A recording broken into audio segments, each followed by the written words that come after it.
우사가 죽었습니다.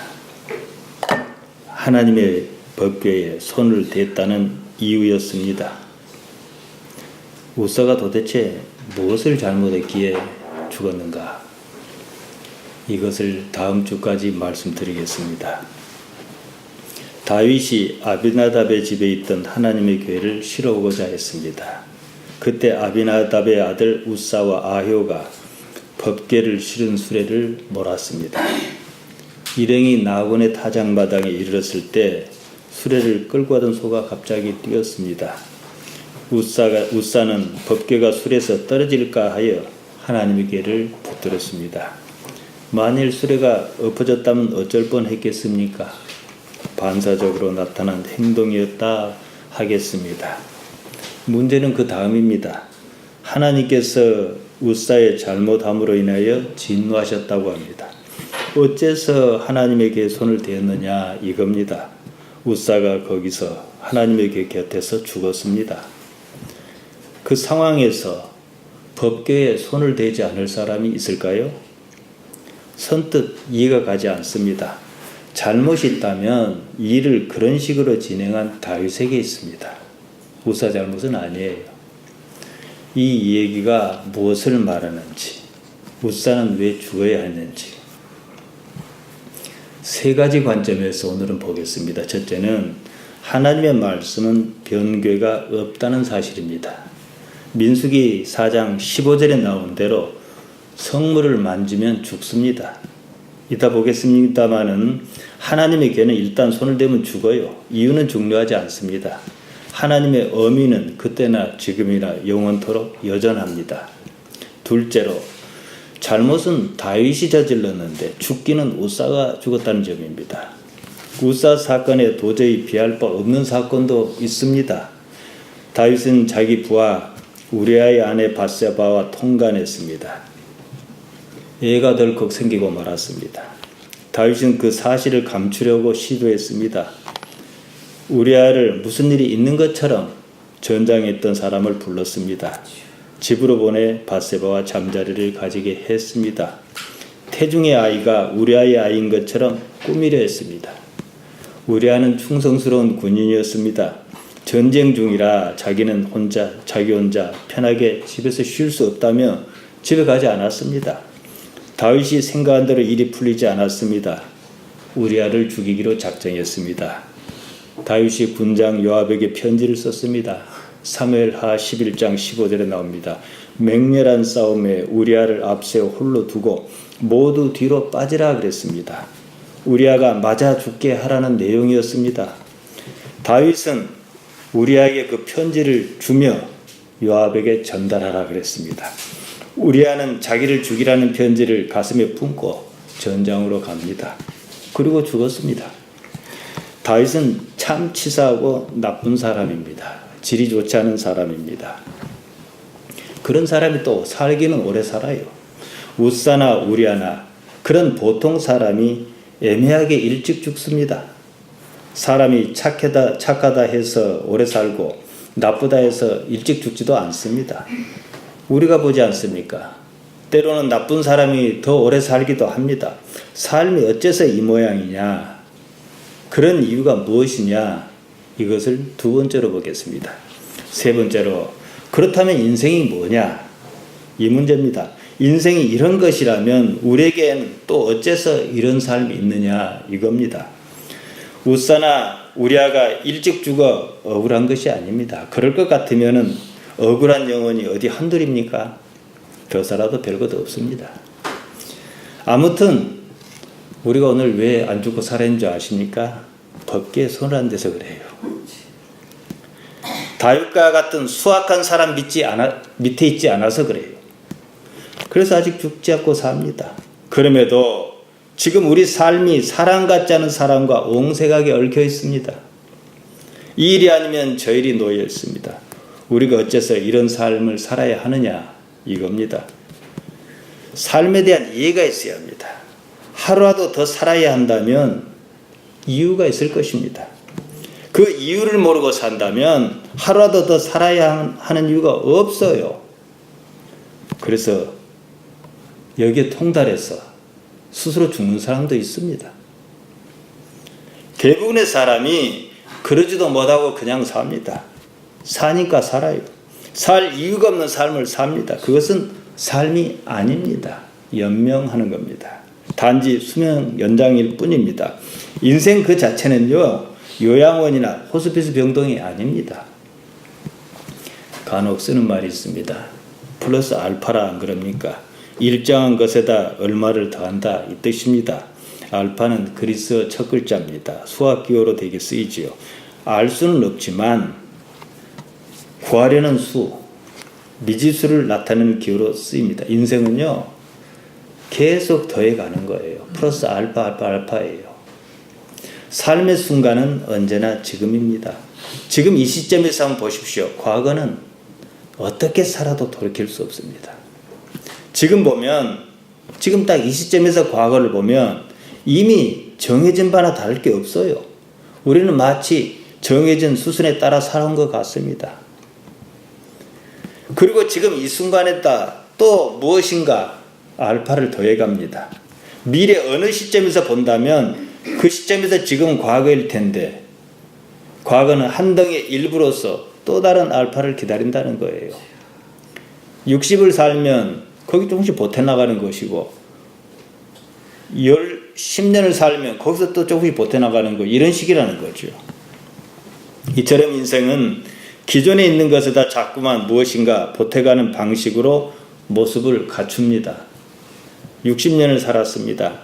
60년이라는 삶은 그냥 살지 않습니다. 세월만큼이나 부딪히는 요소가 많습니다. 나쁜 사람 속에서 살 수 있고 좋은 사람 속에도 살 수가 있습니다. 마치 그런 것에 대한 반응이 유전자처럼 작동합니다. 지금 나라고 하는 속성에 무엇을 덧댑니다. 나는 뜬금없이 새롭게 만들어지지 않습니다.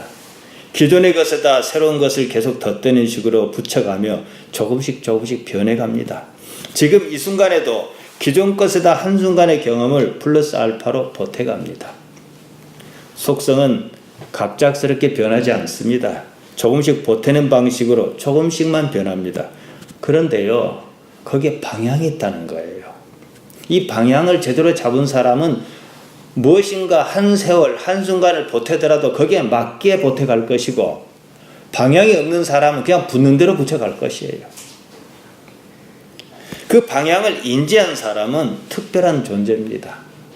대부분은 방향이 없어요.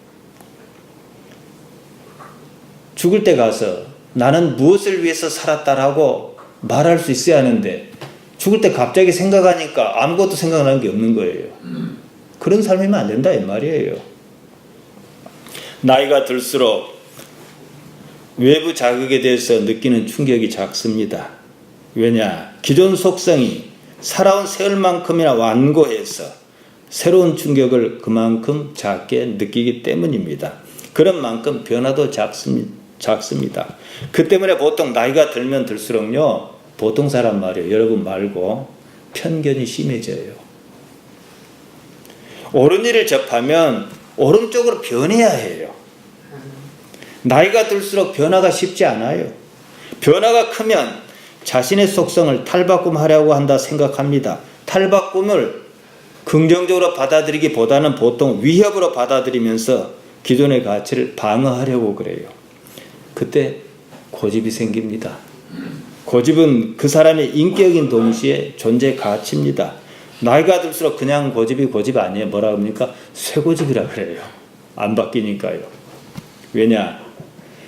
오르면은, 어린 애가 얘기해도 오르면 그쪽으로 조금씩 바꿔가면서 옳고 평생 옳았어. 그럼 어디겠습니까? 하나님이죠. 성이시니까. 근데 안 바꾼다는 거예요. 하나님의 가장 기본적인 특성이 존재입니다. 호렙산에서 모세에게 스스로 있는 자라고 밝히셨습니다. 출애굽기 3장 14절에 나옵니다. 그 말씀을 가만히 보면요, 나는 존재 그 자체다 이 말씀이에요. 제가 만든 말입니다. 자존재예요.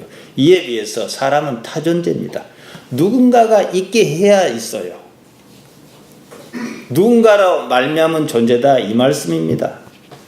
누군가가 있게 해 주어야 존재가 가능합니다. 스스로 세상에 나오지 않아요. 저도 그렇습니다만 여러분도 스스로 세상에 나올 수 있다면 이렇게 안 살아요. 있는 집에서 태어나지 뭐 하려고 이런 데 태어납니까? 장소도 좀 골라가면서 여러분 깊이 생각하셔야 해요. 바로 그것을 예수님께서 요한복음 3장 6절에서 말씀하셨습니다. 육으로 난 것은 육이요 성령으로 난 건 영이니. 원문은 이렇게 씁니다. 카이토 게게네메는 에크투 푸니마토스 푸니마에스틴. 몸에서 몸이 나듯 또한 영에서 영이 나 존재한다. 그러니까 우리 성경은 육에서 육이 나고 성령으로 영이 났다 이러는데, 그래서 성령으로 영이 났단 말이 뭐예요? 성령은 성령, 하나님의 영이고 뒤에 영은 뭐예요? 사람 영이라는 뜻 아니겠습니까? 원어는 그런 말이 없다는 거예요. 몸에서 몸이 나고 또한 영에서 영이나 존재한다. 단지 이렇게만 말하고 있어요. 몸은 부모가 있게 해 주었습니다. 물론 이런 사람으로 교육할 수는 없어요. 그냥 한 존재가 있게 했다는 거죠. 낳고 보니 이런 놈이었습니다. 기르고 보니 이랬어요. 한편으로 그 다음에 몸이 몸에서 나듯이 인간은 하나님께로부터 또 난 부분이 있다는 거예요. 이걸 우리가 인식을 하든 인식하지 못하든 영이란다 이거예요. 제가 이것을 서울 집회에서 1시간 40분 동안 얘기했다가 또 부족할 것 같아서 지금 1편 녹화를 끝냈고 서재에서 2편을 짓고 녹화를 할 거예요. 오죽했으면 이런 비유를 썼습니다. 여러분 전복 켜 보셨죠? 전에요. 전복 종자가 얼마나 작은 줄 압니까? 볼펜으로 점 찍어 놓은 것보다 작습니다. 안 보여요 거의. 근데 그게 5년 키우면 요만해지는 거예요. 우리가 영이라 할 수 있는 것은요, 거기에 비유할 만큼 작기 때문에 있어도 못 느껴요. 못 느껴요. 그러면서도 있다라고 말할 수 있는 것은 여러분이 이 자리에 있다는 사실이에요. 왜요? 하나님 때문에. 그러니까 전복 볼펜으로 점 찍어 놓은 것보다 작은 것이 커서 이렇게 크듯이 이 작은 우리의 영이라고 할 만한 그것을 이렇게 키워내는 것이 인생의 목표다. 이 말씀이에요. 몸은 사람에게서 왔지만 영은 하늘로부터 와야 하는 거예요. 하나님께부터 와야 하는 거예요. 궁극적인 문제입니다. 요한복음 4장 24절에 보면요, 예수님께서는 하나님께서는 영이시다. 그래서 영과 진실로 예배하라 그러셨습니다. 하나님께 영이시다. 푸니마 호데오스. 푸니마 이퀄 하나님이시다. 영이 원래 하나님이에요. 영으로 계시는 하나님으로부터 우리가 났습니다. 그래서 우리를 하나님의 자녀라는 거예요. 인간의 본질적 특성은요, 몸 아닙니다. 영이에요. 우리가 몸을 추구합니까? 몸을 보세요. 30살부터는 계속 죽어가요. 우리가 하나님께로부터 났다는 사실, 그래서 영에서 영이 난다. 푸니마토스 푸니마라 한 거예요. 다만 우리가 있는 듯 없는 듯한 푸니마를 어떻게 살려내고 키워낼 것이냐, 이 문제가 인생에 놓여 있다는 것입니다. 우리가 하루라도 더 살아야 한다면 이 문제 때문이에요. 지금 전복 양식장이에요, 여기가. 하나님의 형상을 닮은 사람은 있음이라고 하는 특성으로 말미암아 하나님과 연결되어 있습니다. 사람이 하나님을 알고 하나님을 바라는 품성이 있는 건 그 때문입니다. 존재란 말, 우리말로 있음입니다. 이 있음의 상태를 그냥 무심코 흘려버리지 않고 의식할 때 우리의 본질적 특성을 담은 자아를 발견합니다. 여기에 우리의 존재 가치가 있지요. 있음이라 할 때 그건 자아가 있음 이렇게 말합니다. 순수한 자아는 있음을 의식하는 자아입니다. 그로서 존재란 독특한 특성 때문에 하나님을 의식하는 겁니다. 영성은 이것을 개발해내는 거예요. 삶을 살며 수많은 일을 겪습니다. 그러한 삶이 자아를 왜곡합니다. 거짓의 자아로 살기 때문에 삶이 불행하다고 느낍니다. 고통이라는 많은 문제를 만납니다. 있음을 잃어버릴 때, 있음이 없으면 뭐예요? 죽은 거죠. 없음이죠. 근데 있음을 얼마나 여러분이 의식하고 사시느냐는 거예요. 있음을 의식하지 못한 채로 살 때 자아 왜곡이 확장하여 나타납니다. 이러한 거짓의 자아는 마치 우리의 본질인 순수한 자아인 것처럼 행세합니다. 모든 악이 거기서 생깁니다. 자신이 행복하지 못하다고 느끼는 사람은요, 자아를 잃어버린 사람이에요. 그런 상태가 강력하게 지속적으로 나타나면은 무엇에 쓰였다 그러는 거예요. 내 자아와 상관없는 일을 하니까 귀신 들렸다 표현하는 거죠. 나이 60인 사람이 있습니다. 그가 지금 이 순간을 의식하므로 존재합니다. 그것은 아주 작은 알갱입니다. 여러분 60보다 훨씬 넘었는데 왜 60 하냐면요. 60 전에 사람 바뀌어야 해요. 아니면 어렵습니다. 이게. 아무튼요. 60에다 작은 의식 알갱이를 보태는 건데요. 이게 너무 작기 때문에 60년이라고 하는 큰 덩어리를 바꾸기를 어려워요. 말씀드린 대로 오래 살면 살수록 품성을 바꾸기가 어려운 것은 그 때문입니다. 지나온 세월을 포기할 수가 없을 만큼 오래 커요. 어린아이는 쉽게 바뀌어요. 몇 년 안 살았으니까. 왜 어린아이와 같아라 하셨겠습니까? 그것이 그 사람의 형상, 이미지입니다. 사람이라고 하는 존재의 변화가 쉽지 않습니다. 재벌은 개 못 준다 하지 않습니까? 완전히 바뀌어야 해요. 이게 어렵다는 거지요. 그래도 바뀌어야 합니다. 바울이 로마서 12장 2절에서 말했습니다. 너희는 이 세대를 본받지 말고 오직 마음을 새롭게 함으로 변화를 받아 하나님의 선하시고 기뻐하시고 온전한 뜻이 무엇인지 분별을 하도록 하라. 거꾸로 보면요.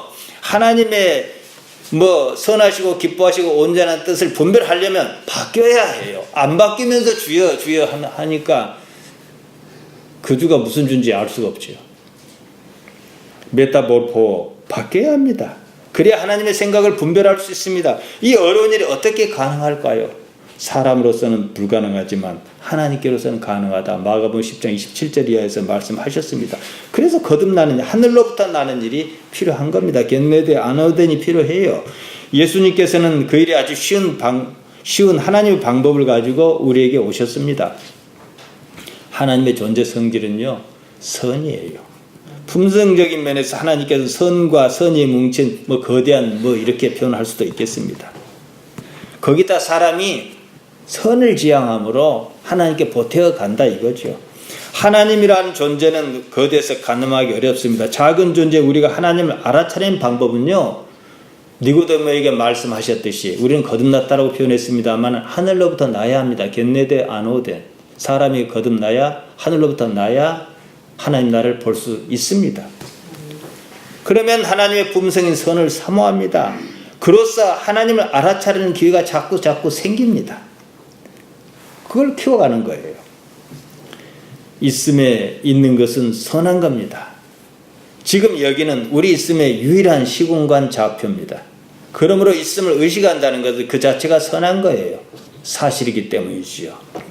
종교에서 진리란 말은 뭐가 있어 보이는 말로 들리지 않습니까? 우리 기독신앙에서는 그러지 않습니다. 그냥 트루스입니다. 알레데이아. 선은 사실입니다. 참을 말이에요. 여기 있음을 알아차린 일은 바로 그러한 사실, 진리를 현실화하는 가장 쉬운 방법이라는 거예요. 왜냐? 거짓이 없거든요. 하나님께서는 모든 존재의 근원이십니다.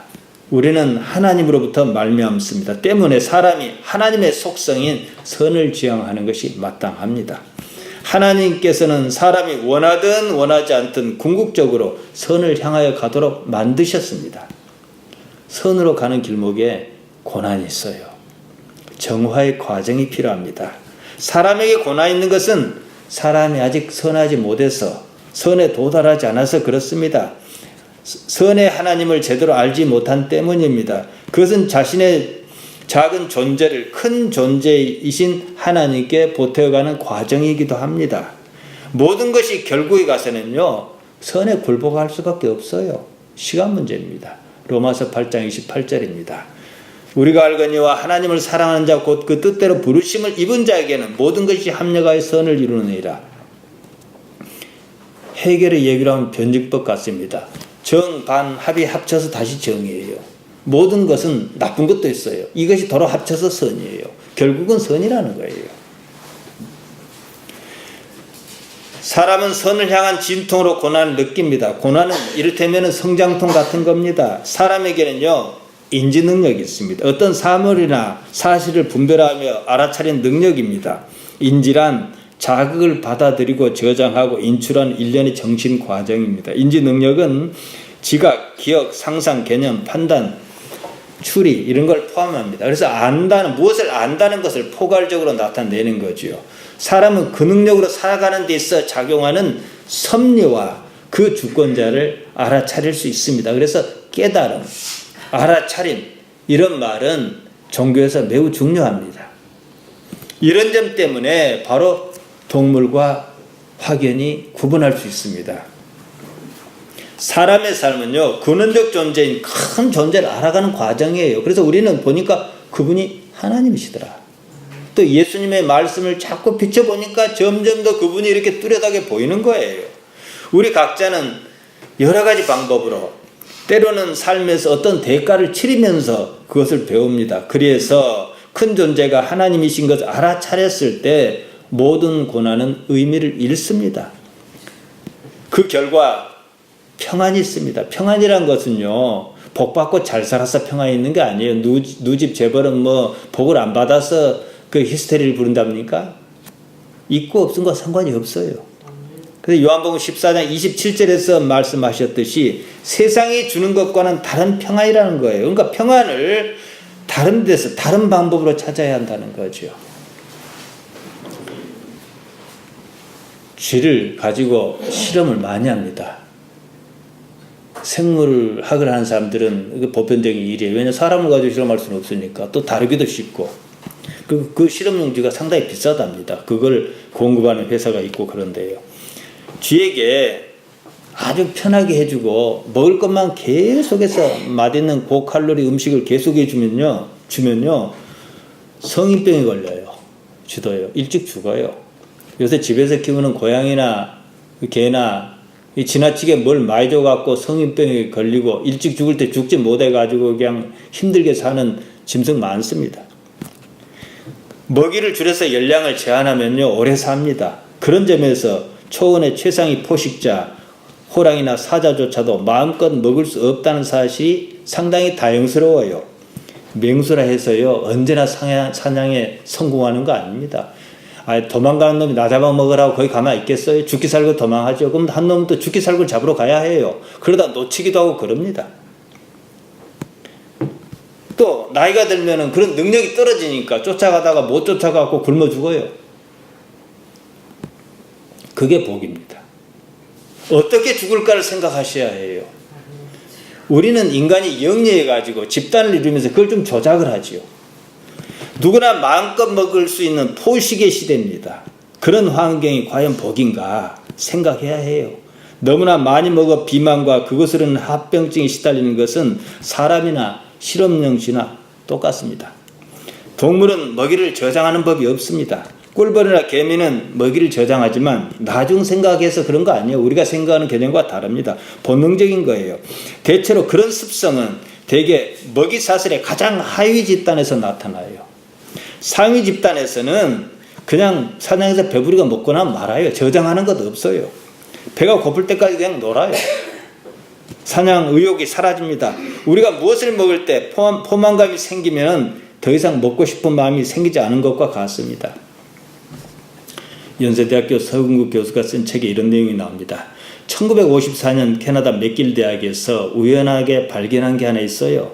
신경과학자 제임스 울스와 피터 밀러라는 사람이 쥐의 행동학습을 연구하다가 실수로 쥐 뇌의 시상하부를 전극으로 미세하게 자극했습니다.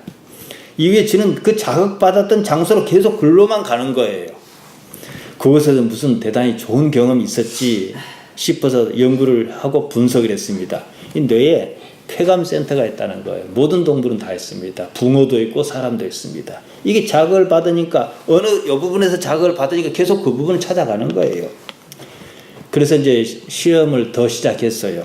쾌감센터를 자극할 수 있도록 지렛대를 만들어 줬어요. 그래서 쥐가 이걸 탁 누르면 쾌감 물질이 분비되는 거예요. 그랬더니 쥐가 쾌감을 느끼기 위해서 그때부터는 먹지도 마시지도 않고 계속 지렛대를 두드리던 거예요. 1시간에 무려 7,000번을 두드리다가 거품 물고 쓰러진 쥐까지 생겨났습니다.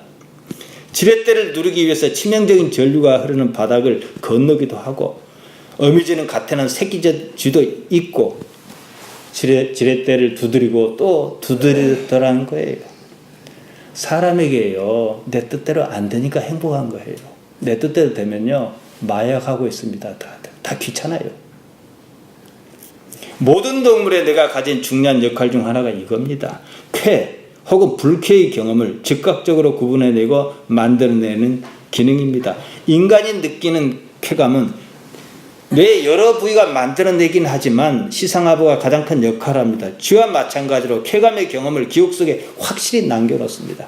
첫사랑의 기억, 그때 그곳, 그 맛을 절대 잊지 못해서 찾아다닙니다. 쾌라는 느낌을 붙이는 명칭이 다양할 뿐입니다. 기쁘다, 재미있다, 통쾌하다, 즐겁다, 신난다, 좋다. 다 쾌예요. 행복하다는 느낌, 이런 쾌감입니다. 인간은 끊임없이 쾌감을 찾습니다. 작게는 새로운 상품을 사는 것에서부터 크게는 사업을 키우거나 대통령이 출마하는 것도요, 쾌감 때문입니다. 그 일에서 쾌감을 예상할 수 없다면 아무도 그 일을 하려 하지 않습니다. 성취욕이니 무슨 사회적인 무슨 가치니 무슨 말을 갖다 대도요, 결국 쾌감 문제입니다. 윤리도 이념도 종교도 종래는 쾌감을 어떻게 자극할 것이냐. 교회에서, 큰 교회 흔히 말해서 다 그런 건 아닙니다만은 어느 교회가 부흥합니까? 복이라는 쾌감을, 가능성을 제시하는 데예요. 돈이에요. 모든 것은 감성의 문제입니다. 그것은 단지 사람을 살게 하는 동력입니다. 이성의 역할은요, 의외로 작습니다. 이성이 주로 하는 일은요, 감성이 저지른 일에 대해서 그것이 옳다고 핑계대는 일이에요. 일이 끝난 뒤에 이것은 이래서 이랬다, 저것은 저랬다, 꼭 일기예보 같아요. 의식 있는 사람이라면 상황을 조금 다르게 봅니다. 본인이 의존증에 빠졌다는 사실을 압니다. 그래서 거기서 벗어나려고 합니다. 금연, 금주, 다이어트 같은 말은요, 사람에게만 있습니다. 어째서 사람에게는 이런 능력이 있을까요? 사람에게는 오직 눈앞에 먹이에만 신경 쓰는 동물과 다릅니다. 시간적, 공간적으로 자신을 제3자 관점에서 바라보는 힘이 있기 때문이에요. 현실적으로는 주관적 개체에서 벗어난 적이 없지만 객관적 개체의 입장을 고려할 수 있다는 거예요. 이것을 심리학에서는 초인지라고 합니다. 먹고 싶지만 참아야 한다는 마음은 자기 자신에 대한 객관적 관점을 가지고 있다, 이 뜻입니다. 문제는 사람이 항상 이런 객관적 관점을 유지하기 어렵다는 거예요. 의존성 때문입니다. 흔히들 중독이라 그러죠. 원래 중독이란 말은 틀린 겁니다. 중독은 독에 빠진 거니까 나쁜 거예요, 그냥. 하지만 의존성조차도 독처럼 작용한다, 그래서 편의상 그렇게 씁니다. 아무튼 도박이나 게임이나 이런 습관이 지나치면 중독이라 할 만하지요. 스스로의 조절 능력을 잃고 만 겁니다. 약물에 의한 중독도 마찬가지예요. 알고는 있지만 스스로 조절할 수 없는 상태입니다. 실험용 쥐는 객관적 관점을 가지지 못합니다. 그 때문에 계속해서 그 상태에 있습니다. 초원의 상위 포식자 동물은 그것을 몰라도 상관없어요. 자연스럽게 먹이사슬의 순환구조에 들어가 있습니다. 그래서 동물에게는 사람과 달리 비교양 복이라 이 말입니다. 심리적 의존을 일으키는 요인에게는요, 탐욕이 있습니다. 권력이든 명예든 돈이든 표현 방식의 차이일 뿐 모두가 탐욕에 의한 것입니다. 어느 쪽이든 정도를 넘어섰을 때 본인 의지만으로는 중단하기 어렵습니다. 권력을 가진 사람이 그 권력을 순수하게 자기 생각에 포기하고 내려온 사람이 몇이나 있던가요? 죽을 때까지 갑니다. 이미 의존증에 빠져버렸습니다. 이때는 초인지 능력을 상실한 상태입니다. 그러면 하나님께서 바라시는 사람이 아니에요. 우리는 뭐 다 권력자가 아니니까 그러는 해도요, 우리도 작지만 우리는 작은 권력에서도 그 상태에 산다는 거예요. 사람의 내면에서는 여러 가지 심리적, 생리적 반응이 교묘하게 일어납니다. 그러므로 초인지 능력을 잃기도 합니다. 자신을 객관적으로 보는 힘을 상실하면서 오히려 집착을 불러일으킵니다. 남의 입장에서 보는 능력을 잃고는 자기 입장만 옳다고 그럽니다. 객관성을 잃은 겁니다. 이것이 사람을 불행하게 하는 악의 원천입니다. 초인지 능력을 잃었을 때 자아의 왜곡, 거짓의 자가 진짜 자아를 대신합니다. 이때 사람은 거짓, 성경에서 말하는 죄, 한마리태아의 종으로 전락합니다. 요한복음 8장 34절입니다. 예수께서 대답하시되 진실로 진실로 너희에게 이르노니 죄를 범하는 자마다 죄의 종이라, 한마리태아를 범하는 자마다 한마리태아의 종이다, 그러셨습니다. 그들이 왜 예수님을 몰라봅니까? 자기 관념에 빠져있기 때문에 그런 거지요. 자기 주체성을 잃어버렸다는 거지요. 그 때문에 사람이 종종 객관적 관점에서 서려고 해야 합니다. 역지사지라 하지 않습니까? 마치 자기 자신을 제3자로 보든 말입니다. 종교에서 자기를 지켜본다는 것은 그래서 매우 중요합니다. 자기가 무엇을 생각하는지, 무엇을 보는지, 무엇을 듣는지, 어째서 그러는지 그런 일련의 작용을 의식이다. 저는 이렇게 말합니다. 의식은 깨어있어 자기 자신의 사물을 새롭게 인식하는 작용입니다. 그때 나무를 보는 눈에서 숲을 보는 눈으로 전환이 일어납니다. 비로소 하나님을 알아차릴 여지가 생깁니다. 깊이 기도에 들어가면요, 흔히 하는 말로 내가 나가 아니라는 느낌이 들어요. 나는 그대로 두고 하나님 편에서 나를 보듯이 보여요. 바로 이게 초인지 상태지요. 하나님을 자신의 감각의 세계, 현실 세계로 그때 불러들이는 셈입니다. 아주 잠깐이나마 모든 집착에서 벗어나는 순간입니다. 이때 하나님께서 어떻게 세상을 다스리고 계시는가, 나의 존재 위치가 어딘가 하는 것에 대해서 객관적 관점에서 넉넉하게 바라볼 능력이 있습니다. 감이 잡혀요. 마음이 너그러지며 존재가 추구한 본질을 바라보기 시작합니다. 존재의 시면을 들여다볼 여유가 생깁니다. 바울이 에베소서 4장 22절에서 말한 듯이 구습을 줬는 옛사람을 벗어버린 상태지요. 객관적 관점을 유지하는 초인식을 회복하는 쉬운 방법이 있습니다. 자기 자신의 모든 의지적 관점을 지금 여기로 돌려놓습니다. 아주 쉽습니다. 그러면 예수님의 말씀이 보다 현실적으로 구체적으로 다가옵니다. 우리는 우리 삶을 통해서 하나님을 발견하고 하나님께서 원하시는 대로 성장해야 해요. 나이만 먹을 것이 아닙니다. 성경은 그것에 대한 아주 좋은 지침이며 방법입니다. 예수님께서는 삶으로, 말씀으로 그것을 현실화해 주셨습니다. 다시 본문으로 돌아갑니다. 우리는 이상한 사건을 접합니다. 이 이야기가 우리에게 무슨 말을 하는지 살펴야 합니다. 나라가 안정을 찾았습니다. 다윗은 이스라엘 작은 마을 기럇 여아림에서 오랜 동안 노예했던 하나님의 교회를 예루살렘으로 옮기고 싶었습니다. 하나님의 교회를 새 수레에 실었습니다. 교회가 나곤의 타작마당에 이르렀습니다. 수레를 끌던 소가 갑자기 뛰었습니다. 우사가 하나님의 교회를 손으로 붙들었습니다. 이 일로 우사가 거기서 죽고 말았습니다. 우리는 이 일을 어떻게 이해해야 할까요? 사무엘하 6장 7절을 일단 봅니다. 여호와 하나님께서 우사의 잘못함을 인하여 진노하사 저를 그곳에서 치시니 저가 거기 하나님 교회 곁에서 죽으니라. 성경은 우사의 잘못함을 인하여, 우사가 잘못해서 죽었는갑다 이러면 성경 못 보는 거예요. 그러면 우사가 무엇을 잘못했냐는 거예요. 만짐으로요? 소가 띠므로 걔가 당장 땅에 떨어질 판입니다. 그때는 생각 없이 잡을 수도 있는 문제거든요. 반사적으로 말이지요. 교회에 손을 대서는 안 된다는 사실을 알았다 할지라도 거기는 우사의 어떤 의도가 없었다는 것이 분명해 보입니다. 그런데 우사가 죽었습니다. 이걸 어떻게 이해해야 하느냐 이 말이죠.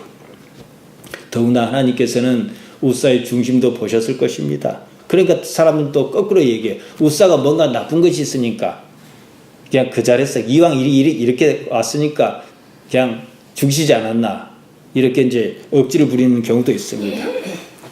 성경이 알려주는 바는 그냥 우사가 잘못했다. 우사의 잘못함으로 인해서 죽었다. 그뿐입니다. 어째서 잘못한 것인지 진술이 없습니다. 다윗이 하나님의 교회를 예루살렘으로 옮기고자 했습니다. 의도야 어디에 있건 그건 좋게 생각할 수 있죠. 다른 데서 문제를 찾아야 합니다. 옮기는 방법입니다. 하나님의 은혜로 왕국이 자리를 잡아갔습니다. 다윗도 쉽게 이 자리에 온 건 아니지 않습니까? 하나님의 교회를 나라의 중심인 예루살렘으로 옮기려고 했습니다. 그럴 수 있습니다. 선한 의도로 시작한 일이 어째서 충격적인 사건이 발생했는지 이겁니다. 이건 우사라고 하는 한 사람이 죽고 살고 이 문제 아닙니다. 민수기에 보면요, 하나님의 교회를 옮기는 방법이 자세히 나와 있습니다. 민수기 4장 15절을 보면요, 행진할 때 아론과 그 아들들이 성소와 성소의 모든 기구에 덮기를 필하거든 고앗 자손이 와서 맬 것이니라. 그러나 성물은 만지지 말지니 죽을까 하노라. 회막 물건 중에서 이것들은 고앗 자손이 맬 것이며 성물을 만지면 죽을까 하노라. 이 때문에 죽었어요. 다른 이유는 없어요. 다른 무슨 잘못이 아닙니다. 아무리 선한 의도며 또 아무리 반사적인 행동이었다 할지라도 죽을까 하노라 그 말씀이 우사에게 잘못의 근거였습니다. 죽을까 하노라가 또 어떻게 나옵니까? 선악을 알게 하는 실과를 죽을까 하노라. 그래서 죽었어요. 보과를 먹으면 죽습니다. 보고는 그 요리하는 사람도 무슨 자격이 있어야 한다고 그럽디다. 보과를 먹으면 그냥 죽어요. 성물을 만지면 그냥 죽어요. 똑같아요. 제가 어렸을 때였습니다. 보과를 먹었어요. 먹을 넘어갈 뻔했어요. 외할머니가 닭을 몇 마리 기르고 있는데 시장통이니까 이 잡어 조그마한 그 생선 이런 게 나오잖아요. 이거 한꺼번에 삶아서 널어서 사료에 섞어 준단 말이에요. 그러면 새우도 있고 알도 있고 그러니까 하나씩 집어 먹었어요. 근데 무슨 알이 있어서 집어 먹었는데 막 씹어서 넘기려는데 우리 외할아버지 그걸 본 모양이에요. 그래서 그냥 막 뛰어나오더만은 입을 벌리고 손을 넣어서 토하게 해서 지금 오늘날 제가 살아있습니다. 제가 보과를 입에 넣은 것은요, 죄가 아니에요. 실수지요. 몰랐으니까. 단지 그것을 먹으면 죽는다는 사실을 몰랐습니다. 제가 보과를 먹었기 때문에 죽었다면 저의 죽음은 죄 때문이 아니에요. 보과 때문입니다. 보과를 먹으면 죽는다는 사실을 알고 먹었다면 처음부터 죽으려고 그걸 먹었으니까 자살한 거지요. 우리 성경에서 말한 죄 하마르티아는요, 누구의 잘못을 말하는 게 아니에요. 그러한 상황을 말합니다. 화살 같은 것이 관역을 잘못 맞췄다 이 뜻이에요. 제가 앞서 웃사 사건에 대해서 세 가지 관점이라고 말씀드렸습니다. 첫째는 하나님의 말씀 어떤 경우도 변개가 없다는 사실입니다. 일단 이 부분은 충족했어요.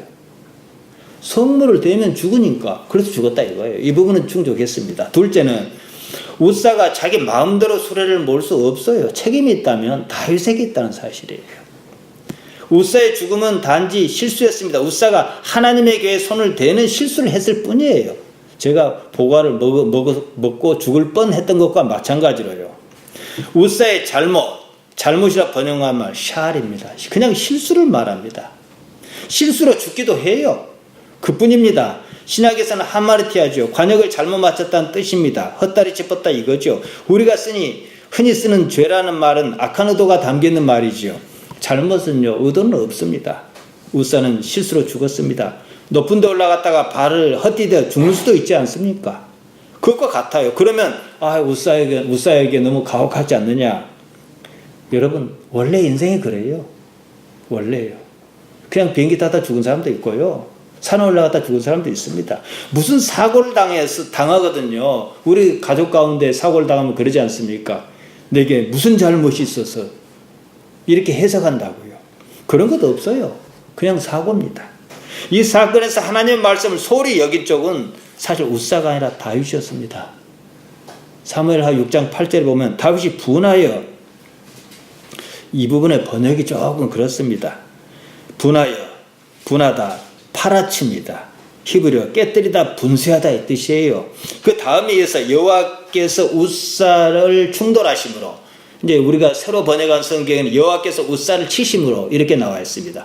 똑같이 같은 말에 충돌하다, 치다, 파래칩니다. 다윗이 분하여 파라치에서 유리한 말인데 같아요. 파괴를 의미합니다. 히브리어는요, 원래 모음이 없어요. 자음만 있는데 점을 찍어서 모음을 표현합니다. 그 파라치나 파레치나 점만 다르지 같아요. 하나님께서 깨뜨리심으로 다윗도 깨뜨렸다는 거예요. 뭘 깨뜨려요? 웃사가 죽는 일로 하나님의 계획을 옮기는 자기 방식의 계획을 깨뜨렸다. 없던 일로 했다는 얘기예요. 다윗은 하나님의 계획을 옮기는데 무려 3만 명이나 동원했습니다. 자, 상식적으로 생각해 봅시다. 3만 명이나 동원할 일 아니에요. 폼 잡으려고 그런 거지요. 왕권 권위를 내세우려고 한 거지요. 뭐 3만이든 30만이든 뭐 그거 자체 갖고 문제를 삼을 수는 없습니다. 여기에 새수레가 등장합니다. 민수기 4장 15절에 보면요, 하나님에게는 고앗 자손이 매야 합니다. 새수레에 씻지 말아야 합니다. 일을 크게 벌리면 그럴듯해 보입니다. 블레셋의 방법이에요. 허점이 보입니다. 다윗이 법궤를 정치적으로 이용하려 했다 할 만합니다. 웃사 사건이 터지고 말았습니다. 수레가 나곤의 타작마당에 이르렀을 때 갑자기 소가 뛴 거예요. 수레를 몰던 웃사가 반사적으로 하나님의 길을 붙들었습니다. 죽고 만 거예요. 누가 놀랬겠습니까? 우사가 놀랬을까요? 죽은 사람 놀라지 않아요. 다윗이 놀랬죠. 내가 뭔 짓을 했나 한 거죠. 사무엘하 9장은 이렇게 말합니다. 다윗이 그날에 여호와를 두려워하여, 우사가 죽었으면 죽었지 왜 두려워합니까? 뭔가를 알고 있었다는 거예요. 가로되 여호와의 괴가 어찌 내게로 오리요? 다윗이 그 일로 마음이 찔렸다, 놀랐다, 그럴만 했습니다. 이제 세 번째 관점입니다. 삶이라는 것은요, 여러분, 오늘 죽어도 그만, 내일 죽어도 그만입니다. 뭐 서운하게 듣지 마세요. 사실 그래요. 아무런 잘못 없지만 우리보다 훨씬 젊은 사람도 일찍 죽기도 해요. 죽음이란 것은 몸의 변화고 시간의 변화에 따른 현상일 뿐입니다. 영원자이신 하나님 입장에서 봅시다. 그게 뭐가 중요해요? 자, 그런데 몸에 있는 우리가 무엇을 위해서 삽니까? 영혼을 위해서 삽니까? 여러분 그럽니까? 이거 생각해야 한다는 거죠. 영혼의 차원에서 시간은 그저 관념입니다.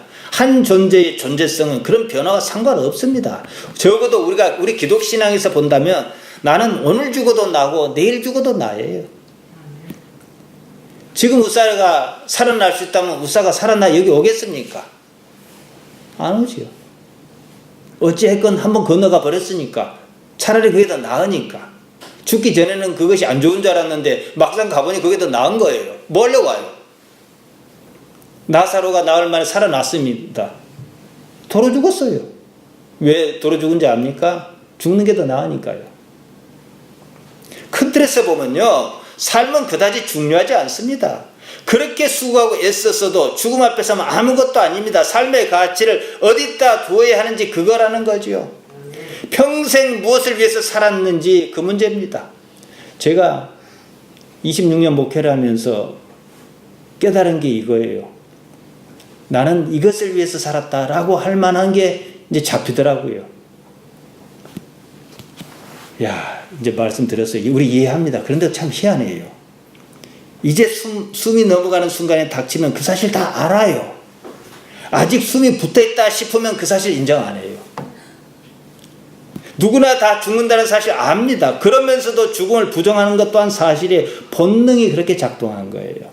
죽음을 외면하려 해요. 극한에 이르기 전에는 삶이 모든 것이라고 생각합니다.